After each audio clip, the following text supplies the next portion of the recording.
Hi loves! It's me, Vines Vlog. So, nandito kami ngayon sa Parang Hills, Dilasag, Aurora. And, mahangin kasi nandito kami sa may viewpoint niya. So, yan. Papakita ko siya sa inyo. Yan yung kasama ko. And, ayan yung dagat. Napapalibutan siya ng dagat. Oh. Ayan ang Parang Hills. Tapos andun kami nakaparada sa may nag-iisang puno. Nag-iisang puno and andun yung word na Parang Hills na pwedeng pagpapicturan. Aray, yung buhok ko. Ay, hindi niya kaya yung hat ko kasi malakas yung hangin. And pakita ko yung dagat ba. Wait lang. Ayan siya. Dagat. Yung mga flat florals.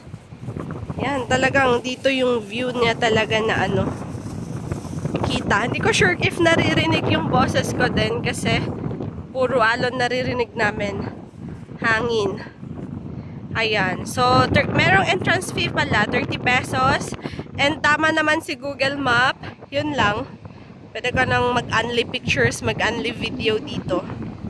Yan. So, parang may kubo-kubo dyan na nakita namin. Hindi ko sure if camping site ata yan. Not sure lang. Ayan. Yung hills naman, ito siya. Yan.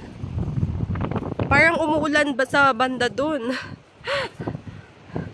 And nakatayo kami dito sa yan, pinakataas ng hills. Love! Takol mo. Ayan. So, yun lang. Love, hayapan mo na doon. Tahaon hina.